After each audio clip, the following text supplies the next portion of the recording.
Hello, my deliciously twisted, and welcome back to Velvet Crypt for another Carnal Friday. Tonight we're cracking open Kiss the Villain by Rina Kent. Now let me ask you something. What happens when the golden boy, the one everyone thinks has his life perfectly together, meets someone who looks at him and says, "I see the monster you're trying to hide"? Yeah, that's the kind of chaos we're dealing with today. So if you like your dark romance, forbidden, obsessive, psychologically messy, and packed with enough tension to make you forget how to breathe, light your candle, lock your doors, and let's descend into the crypt.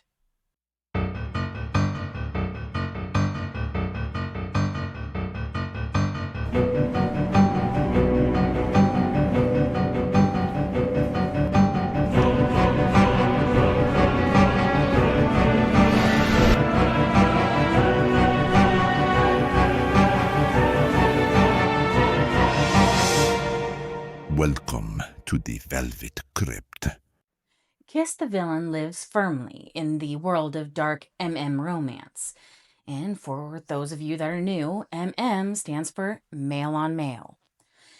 Think obsession, power plays, morally gray characters. A relationship that's constantly asking, who's really in control here? This isn't the kind of romance where everything is sunshine and healthy communication. It's emotional chess. Every conversation feels like a move. Every glance feels loaded. And honestly, I was eating it up.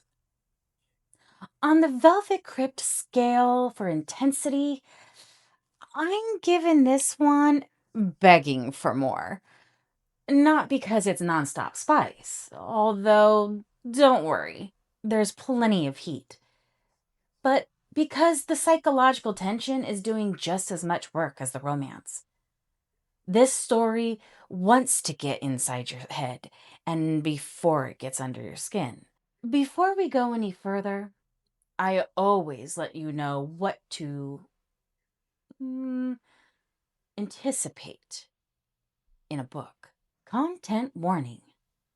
This book contains themes involving manipulation, violence, morally gray characters, explicit sexual content, emotional trauma, and an uneven power dynamic.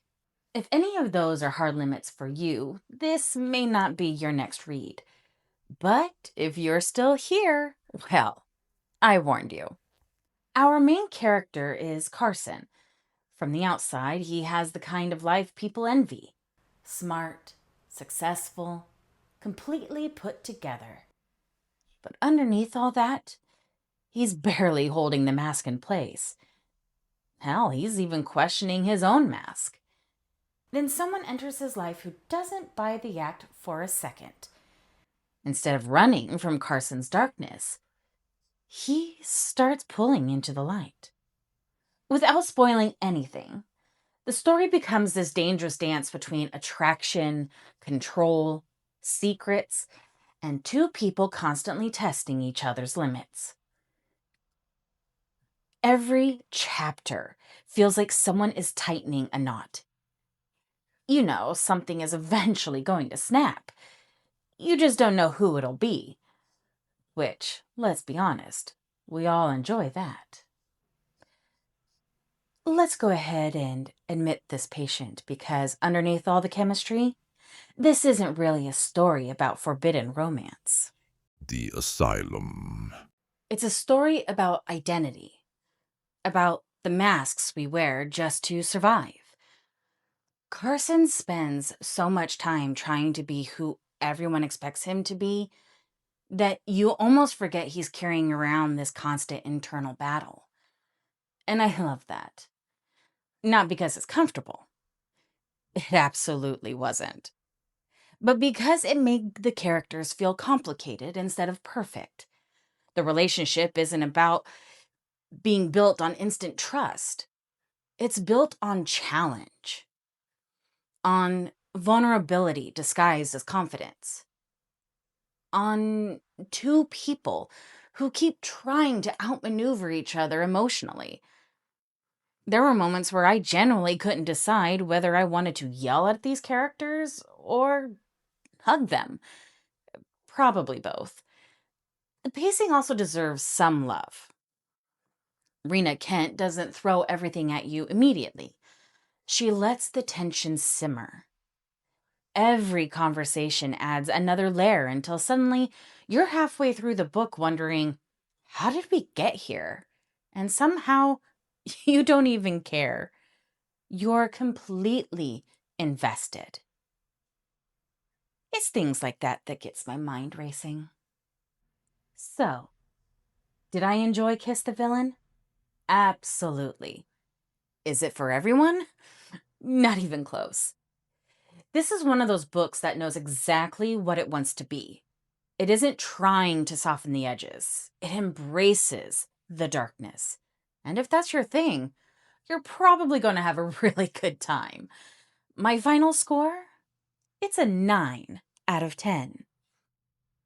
If you love psychologically intense romance, morally gray characters, forbidden attraction, and enough emotional tension to keep you turning pages long after you should have gone to bed, I definitely think this one's worth checking out.